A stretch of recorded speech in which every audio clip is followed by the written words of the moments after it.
Yeah, Raheem Morris is going to be, I think, good. The Falcons are going to be a good team. The Bucks are going to be a good team. It's who is in that 3 spot. Now, I'm really hoping, really hoping that it's our Carolina Panthers. But if it ends up becoming the New Orleans Saints, I think Dennis Allen retains his job. Hey, I thought it was all over. Nope. They roll coverage.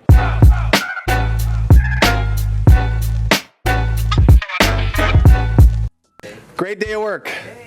Right back to it, right? Recapturing the work ethic. That's what Wednesday's about. We did that. Guys were flying around, notably just, Nick Scott, Jordan Fuller, Xavier Woods, that group of safeties. I mean, just showing up in the run game, the communication and all that was excellent, just from what I observed.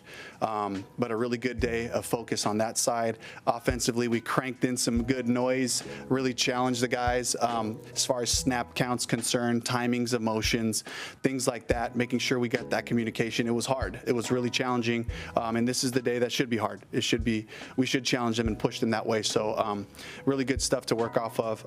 Just talk about the Saints really quick. A defensive coordinator that I've had a chance to coach against for a bunch of years, of course twice last year, but Dennis Allen, just that defense, they challenge everything. That's what's great about that defense is there's no freebies. They're up in your face on the perimeter. They load up the line of scrimmage and they play tough against the run. So you got to work for everything against this group, and a fantastic challenge for us right off the bat. Offensively for the Saints, just looking at the different, the multiplicity of what we're expecting out of Clint Kubiak and that offense, and the different tools that they have back there, to be able to, do a little bit of wildcat, to do a little bit of with Taysom, to use, Olave in different ways. Of course, Alvin Kamara and Carr right in the middle of it, who's played so much football. So some great challenges for us on the defensive side.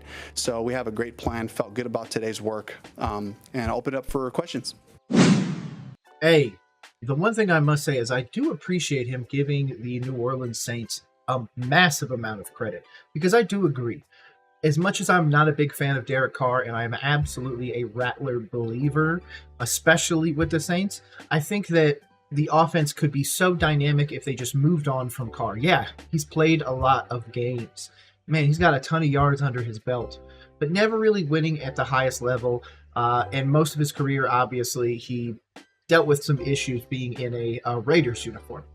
But as we continue to move forwards, hopefully Dennis Allen has remained the coach there. This way, Dave Canales, Dennis Allen, that'll be a solid rivalry for a little bit, because I do believe that Bowles and, I was about to say D'Amico Ryans. It's not D'Amico. That's the Texans. Raheem Morris. Oh, my God. I don't know why I'm blanking. Yeah, Raheem Morris is going to be, I think, good. The Falcons are going to be a good team. The Bucks are going to be a good team. It's who is in that 3 spot. Now, I'm really hoping, really hoping that it's our Carolina Panthers. But if it ends up becoming the New Orleans Saints, I think Dennis Allen retains his job. And is there a scenario where Dennis Allen doesn't survive Dave Canales? Yeah, most likely. Is there a scenario where Dave Canales doesn't survive Dennis Allen? Man, I sure as hell hope not. But Dave is getting us prepared for this game like he always does. Hopefully you guys are ready for a banger of a game this week, because I surely am. Again, I would love to see a Panthers win, but if the Saints win, I completely understand. Division rival and everything like that. First game as a head coach for Dave, so growing is going to take time. And I'm totally okay with waiting just a little bit longer for us to be as great as we want to be. Yeah. He looks great. He's ready to roll. You named 4 captains today. Yeah. Shaq, Derrick, Bryce, and Sam. Yeah. I know initially you said that you wanted to do 1 per each phase. Yeah. What made you go with Brown and Thompson there? It was the people spoke, and there was a lot of votes for both guys, and I just said, great, that's exactly what we want, is for guys to identify that leadership, the people that stand for what we're about here, our play style, playing with great effort, great enthusiasm, toughness, playing smart, and finish. These are guys that finish everything they do, and so I love that they chose the guys they did, because they really exemplify what we're looking for from our team. Hey, I think it's an interesting one to have. Of course, we have 2 defensive captains now. Bryce is our offensive captain, and Sam Franklin is the 4th one. Now, Dave said in the previous press conference, which came out yesterday, so if you haven't checked that out, make sure you do. And, of course, make sure you subscribe to Roll Coverage, home of the press conference breakdown. But he did say that he wanted one for each one, so one offense, one defense, one special teams, and then one that would just kind of change whenever they wanted to change it. I do believe that with Sam Franklin's injury, that could, eventually maybe change that. Maybe he's the alternate. But right now, I do like the two offensive captains. We really need it in that linebacker room because that's where I feel like we're going to need a lot of turnovers. You're going to need to really stop that ball over the middle. And obviously help in the run game. So there's a lot leaning on that linebacking room. So guys like Wallace and guys like Jewell are going to have to meet the criteria, meet the game, and of course, hopefully surpass it, because I would love to see an all-pro or something like that on this team. I would love it. Absolutely. So why don't you do a prediction down there? Who do you think is going to be all-pro? Because the only person I really give a chance to is Derrick Brown on that defense. Everybody else is just hoping for second place. Say about Sam that he got named a captain when he basically missed all of the summer and training camp was out there on the field with his teammates. Yeah, it's just what he represented, in the past, and the type of heart and passion that he plays the game with, the energy that he brings when he's out there. So couldn't be happier that they chose Sam. And then we'll have a rotational captain. As Sam's won't be out there with us, we'll have a rotational captain week to week for guys that are just really going for it, and somebody that stands out, particularly in the special teams unit, looking for those guys to really make a statement for us to be able to represent us at the beginning of the game. Rice is this the first time captaincy for him, I believe. What does it say about him and what his teammates think about him?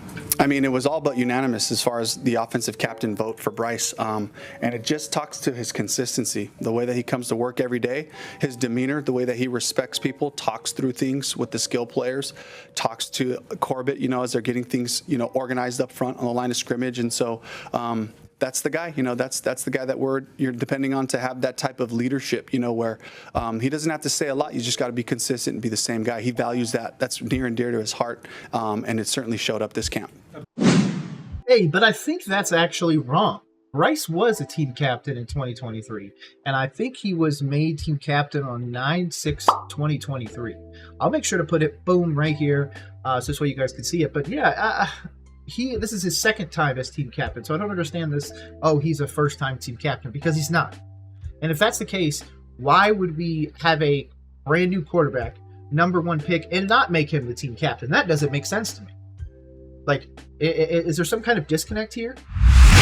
Back has been added to Tommy's status. Yeah. Did that flare up recently? And what's your level of concern with both Ian and him not practicing? Yeah, it's something that we've been managing. So we're really trying to ramp those guys up and see if they're ready to play. We're going to take this thing through the whole week, with Tommy and Ian, two guys that we're certainly counting on, but we also have to be smart, and we have to, get the rest of the group of tight ends ready to go in case they're not able to join us. Miles is known for his receiving ability. Are you guys concerned at all about the finger? A little bit, but it's football. Like, guys deal with fingers all the time, and he certainly, this is not something new to him. So, he's playing hard. You get banged up a little bit, particularly the intensity that we have in practice. We were padded up today. It felt good. It felt like football, and he's getting that checked out right now. But we fully expect him to be ready. There's a lot of healthy scratches on this team. Of course, you've got Miles Sanders hurting his finger. Defense, oh my gosh, pass rush room just deflated at this point. And of course, we have the known issues in the secondary, or at least previous year's issues that haven't really reared their ugly heads yet. So I'm all for it. As we move forward, though, the tight end is going to be a staple for this organization, not only from a receiver's point of view, but also from a blocking point of view. Again, I've been very vocal that Dave Canales is going to run a lot of mid-zone run and a lot of 12 personnel. Both of those require nice, big, strong safeties, which makes sense on why we went out and got Messiah from the Packers. Ian is a great blocker when he's out there. Tommy Tremble's a good blocker. Jatavian Sanders is not a great blocker yet. So he's going to be the primary receiving target, I believe.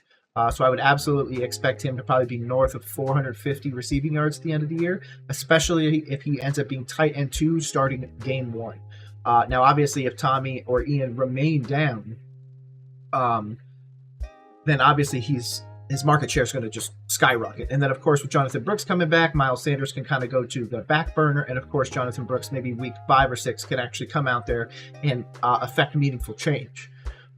But we're kind of hoping on a lot of those injuries to really fix themselves. We've tried to foster a relationship with these players. Dave has continued to come out here and tell us that he favors the players' opinions, their thoughts. When they need to rest, they rest, everything like that. But now that it's week 1, I need to see that pay off in a game. So I am expecting a dub from Dave Canales, and I hope you guys are too, because that is not a high bar to beat the Saints, who, again, I understand if they win, but we should, on paper, kick their butts. So I really hope we do. Talked about New Orleans as an opponent. How do you feel about, of course you don't have a choice in it, but playing a division opponent right out of the gate? Oh, I love it. I think that the road to the playoffs is through the division, and what better way for us to just get a look at who we're facing right off the bat. Whether it was now or in 3 or 4 weeks from now. It's an opponent, especially because of the style that they play with, the toughness, and all the things that I admire, that I value for our team as well. Is we got to call it up. We got to come and play our version of football, and it'll be tested. So a great opportunity for us. Do you guys have any sort of element of surprise? I mean, I know there's a new regime. I know film is film, but is that something that can be used to your advantage for game 1? Absolutely. There's elements on both sides that, we're coming in here with a system that they're familiar with, but we have wrinkles, and we know that they're going to have some as well. So the first game, the first couple of games in the season, there's certain plays that kind of get popular around the league, and, it's a matter of who gets to them first. So we'll try to be, some of the first group that get to our things, offensively, defensively, and special teams. So definitely, everybody's got their antennas up on both sides. Dave, kind of building off that, how do you prepare for someone like Taysom Hill, who has kind of been proven to do a little bit of everything on offense? Yeah, you got to just watch the film and the ways that he's been used in the past. I think that we will be smart to look at Clint's experience in San Francisco. The ways that they used him in New Orleans last year. So we're gathering all the information we can possibly gather to give some of those looks for the defense. So we're ready for it. I don't think Taysom Hill is really going to be the X factor. I think it's going to be, can the secondary hold up? I'm assuming Horn is going to go one-on-one with Olave. And then, of course, how does Alvin Kamara and Williams, it's Williams. How do they establish the run? Are they able to stop our run? Like, how does our pass rush look? It's those other things. I don't really think that Bryce needs to go out there and throw 400 yards to win this game. I think he can win this game with 182 passing yards, a touchdown, no picks, no rushing touchdowns. He can win this game just by being efficient and not putting the ball in harm's way. But it's whether or not the system is going to allow him to do that, or whether or not it's going to favor just straight up taking the ball out of his hands and favoring that mid-zone run in order to open up, hopefully, a deep ball to, really change the dynamic of the game. I feel like that running side of it isn't the part that's being talked about enough. And to be honest, when we end up establishing the run too hard and fans end up getting mad, it is what it is. Like, he's gonna focus on the run first. It's not about Bryce first. It's about protecting Bryce's image and, of course, giving him better looks to be able to execute the ball. Nice and easy. A guy on the scout team in particular that you can use to kind of replicate his size and speed? I mean, he's a pretty special player, but I really don't want to mention what we've been doing in that regard, but we have somebody who's got a lot of experience playing multiple positions. On the unofficial depth chart, DJ Johnson was named outside linebacker opposite. Yeah. Clowney, do you expect it to stay that way? And then why was he put in that? Why did you go with him in that role? Yeah, great starting point. He's played a lot of football for us. So, right now still, we're looking for somebody to step up and take that job. So this is not something where it's just like, hey, you're the starter, here we go. This is like, show us what you're about. And again, this talks to the competitive nature of our team and the culture we want to build in this building. Is we got a bunch of players with ability, and we want to see who's gonna step up and take that role. So you're gonna see a rotation as we go with that whole group. That tells me exactly what my thought process was about how Dave, Dan, and of course Tepper really are looking at this team, and they're looking for the ability. They're looking for the intangibles. I know that it is technically tangible in the fact that you can make yourself stronger, faster, but you can't make yourself necessarily taller. So there's certain guys like that secondary room going from 5'10", 6-foot corners to 6'1", 6'2", or even 6'3". So there's opportunities there to grow bigger, like he said in previous press conferences as well. When those guys have that extra inch or two on their length, they're able to just get their hand in there and just maybe make one extra little play that they might have not been able to do if they were just an inch smaller. So I love the idea of doing that, but again, it's also odd that our quarterback was picked for none of those things. He was picked for his brain. So now I need to see that brain in action behind this savant style system. So what's that? Why did Caleb Vaughn not work out? Yeah, Caleb Vaughn, I thought he had a really good role that he was starting to develop for himself, in terms of special teams. And we were looking for somebody to be a dynamic game changer as far as the pass rush. And we added some people to our roster and to our practice squad that we'd love to take a look at to see if they can give us that spark we're looking for. With that said, opposite Jadeveon, there's not a lot of experience there. Yeah. Is that just going to be a trial by fire kind of thing? Absolutely, yeah, and play them early and see what we got there. That's been something that's kind of ingrained in my DNA is let's get information about the players. Let's not be afraid to play young guys on the offense or the defensive side. Let's get them out there. They will learn the football. We will be all better for it when we get into week 6, 7, and you go to the finish of the season. The more you play these guys early on, we can get them game ready, but we can't be afraid to expose them to that, and we got to live with some of the lumps. I'm glad that he said that because that's exactly what I said. I said they would draft guys based off of those size, speed, big, strong, fast, like I previously said, and then be like, hey, man, if you don't understand the game, I could teach it to you. I could teach you how to play defense, whatever it may be. That is why we got Trevin Wallace. Because Dan Morgan looked at him and goes, wow, look at the size, speed, everything like that. If we could just get him to understand the game, he would be great. And don't get me wrong, I 100% agree with you because I have been a vocal Trevin Wallace hater. I don't think it's a hater. I'm just being honest about what everybody else saw in those draft reports, where this part isn't catching up to the rest of him. So if that's the case and he's, hitting the hole on the right play, that's great. But when he hits it on the wrong play and it breaks off a 40-plus yard, pass or run, and, he's having to catch up at the 2-yard line where everybody wanted to give him praise, I don't think that's really the praise. Yeah, it's great that you saved the touchdown, but if you actually were in the right spot originally, that wouldn't have happened. So that's just my thoughts. What are yours? Make sure you put them in the comments down below. Obviously, you were here last year. How much has been talked about, and how much have you talked to the players about, how much motivation is there to kind of put that last year behind and start new this year? Yeah, that was an old conversation. That's a spring conversation. We've been talking about today. Like, can we capture Wednesday? We win games each day. They don't just happen on Sunday. And so the focus is really, who are we today? And really, if you look at the roster and the turnover that's happened, it's a new thing. It's something new that we're going to become, which I'm excited about. And that's really been, the tone that I've taken with the team, and the tone the team has taken as well, is like, we got a bunch of new guys to play with. Let's learn each other. Let's figure out a style that we know how to play with. Dave, you mentioned that turnover. How do you kind of create that chemistry and that team vibe when there's a lot of moving parts and people coming and going throughout the summer and spring and even last week? Yeah, great question. I mean, we rely on the guys that have been here that I've talked to through the spring and through camp as I continue to put our play style in front of them, showing great examples from practices in camp of this is what we're looking for, attacking the football, rallying to the ball, the great effort plays, whether it's a backside receiver blocking on a runaway or whether it's a backside corner chasing a run that gets out or another play that gets out. So those type of effort plays, those are the things that we celebrate. And the way to create our culture is on how we celebrate the things that are important to us. And so, and then of course, there's an element of leaning on the leadership of this team. They know what I'm expecting. They know what our coaching staff is asking of them. And for those guys to really onboard the newcomers newcomers as far as how we practice, how we prepare, the way the way that we compose ourselves in this building, and how we treat each other with respect. And so, it's an ongoing thing that we're going to continue to be creating with our culture. But the fact that we do have new faces and a bunch of young guys that have been with us through camp, these are guys that we're going to be able to build the right culture with this group. Steve, that's what I want. But the one thing we have to remember is that that's what the last head coach was doing. Yes, he didn't execute it at a high level, and he should have been fired for that. That's why we have Dave Canales.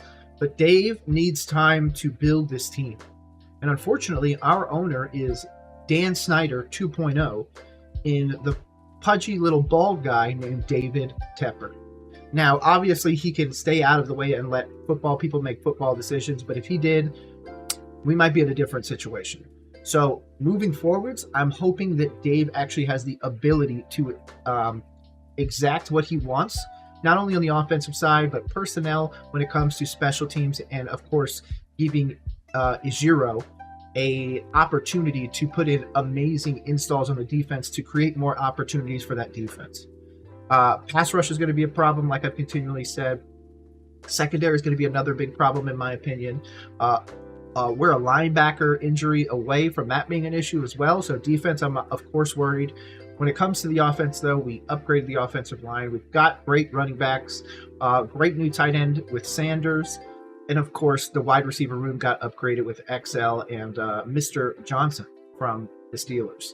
Now, as we continue to grow, there's going to be a lot of changing pieces. So I love that culture is the focus. But at the same time, if those guys haven't established the culture themselves, it's going to be kind of hard to get that to translate over into not only the players, but also into something that you can see on the field. So over the course of the next weeks, we're going to continue to watch that right here on Roll Coverage, home of the press conference breakdown. So make sure you subscribe so this way you don't miss a single beat. Dave, in your game planning, how much are you going back and watching what this Saints defense did maybe against the Tampa Bay offense in your scheme versus against maybe this Panthers personnel? Yeah, it's a great starting point. Let's see how he attacked us, and we had different personnel. We had different players in some positions, so they may treat defenses a little bit a certain way, but in terms of how they played us, those are valuable games for us to look at. And then just going back to other teams that have similar offenses, looking at the way that they defended offensively, the way they try to attack our scheme. There's our defensive families around the league. Ijiro is fantastic at the way that he uses his staff to get all the players on the same page as well. But, we have some familiarity on both sides of it, playing a division opponent. The Panthers twice, the Bucks twice. So some really good information. Which of the new players helped turn the page on last season since they weren't here?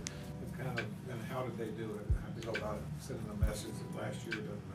Yeah, I think it's just the attitude and the way we approach our work. Looking at Robert Hunt, Damian Lewis, Austin Corbett being at center, the way that he communicates and pushes guys. Certainly Taylor Moton, who's just been so consistent, a guy that we count on a lot. Deontay Johnson just never quits on plays. He just continues to try to find space throughout the whole timing of the play. So guys like that. Defensively, we added 5 players really from this scheme. Ashawn Robinson, Josie Jewell, Nick Scott, Jordan Fuller, guys that have familiarity with this scheme, and so they know how to prepare, they know what to expect, and how to kind of show everybody how we communicate and how we go about our business. So those are some of those guys that have been impactful. To follow up on that, Ashawn and Josie in particular, they're fit in this group. How much do you think they can help the run defense, which seemed to kind of have its lulls last season just from the tape? I mean, from playing them, the run defense was pretty solid, seeing them twice, but we certainly added a big, powerful man in there. And then Josie, again, the communication with Shaq inside, and the way that they're tied into that front, those guys will certainly help. It's going to be an evolution, obviously. The roster's evolved since your arrival and all through camp. What is your, and it will evolve through the season, but as you go into week 1, do you have a sense that the identity of this team is what you were going for, or will that continue to grow week by week once you started having games that count under your belt? Yeah, these are valuable games. I really don't know, honestly. You know, I know what these guys are about in this building and at practice.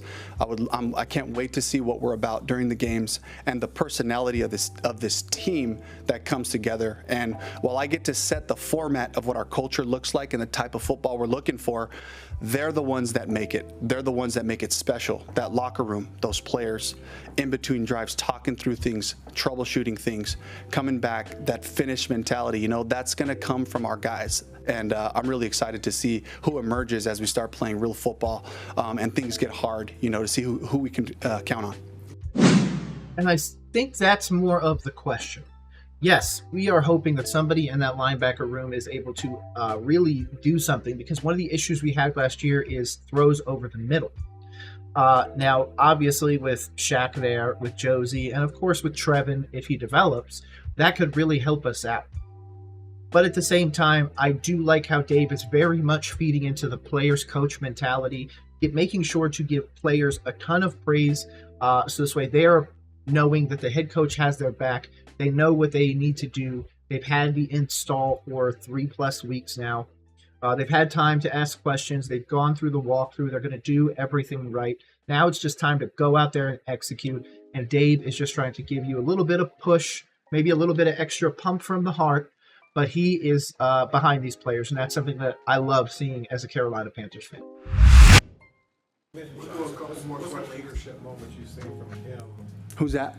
Deontay. Oh, yeah. What's the leadership moment you've seen from him not on the field? Honestly, it's just the consistency, his professionalism, the way that he takes in information, the way that he prepares his body for practice is just such a great example for the other guys to see. He's out there. He's got a process. You know, he's got all these little things that get his body ready, you know, as he goes into a practice. And so it really is just such a good example for young receivers like Xavier Legette to see the process of pros who have done it at a high level for a long time. So he doesn't say much. You know, he just shows up and he works, and he just plays with such great passion and energy, you know, when he's out there. The only criticism I will give anybody about Deontay Johnson is there's a reason why he's not a Pittsburgh Steeler anymore and why he was given away for so little. So, and whether or not that actually rears its ugly head is something else. I'm hoping we get the 1,000+ receiver Deontay Johnson, but I think he's only done that once. I might be wrong. Special teams play some of your pickups last week, and specifically with the new kickoff? Huge. Lonnie Johnson, John Radigan, and certainly the guys that we've kept around here, Jamie Robinson, making an impression on special teams, Claude Cherilus. Of course, we're counting on Trevin Wallace to help us as a linebacker as well, but he gave great effort and really progressed in terms of special teams. So David Moore, a guy who can do it all, you know, just versatile in the receiver room and then can also do different things. Mike Boones, who was on our practice squad, we got to have guys like that around who can help us in both phases, whether it's offense or defense and special teams. Huge value for us, especially because typically those guys are tough. Those guys, the special teamers, exemplify what Panthers football will become because of the effort, the passion, and the way that they can adjust to different things happening, you know, full speed. So they're good football players, and I love having those guys around because it's the culture that we want. All right, Thank you. No, thank you to Dave Canales, and of course, thank you to the Carolina Panthers for always providing us with great press conferences. Now, obviously, Dave only has but 3 days until this game. I'm super excited to see us finally suit up in a game. Of course, I would love black helmet, black pants, black shirt, but of course, we're not going to get that because the Panthers don't want to make Panthers fans happy. But at the same time, Dave is finally putting the first foot officially down as a head coach, and I'm super excited for that. Of course, this week has been, you know, first week training as a head coach and all that other stuff. And I know that he's gone through camps and mini camps and training camps and everything like that. But when he finally goes out there for the first time, let me be the first to say congratulations, Dave Canales, man. You made it a head coach of the NFL, one of 32 jobs. And to be honest, I'm glad you're here. I didn't know on December 9th that you would come to the Carolina Panthers because at that time, nobody was even putting you in the running for the job. But I'm super glad you're here. And if you want more breakdowns like this, make sure you subscribe to Roll Coverage because my name is Nick. This is the home of the press conference breakdown. One place and one place only, Roll Coverage. Make sure you subscribe. Otherwise, have a great rest of the day. Peace.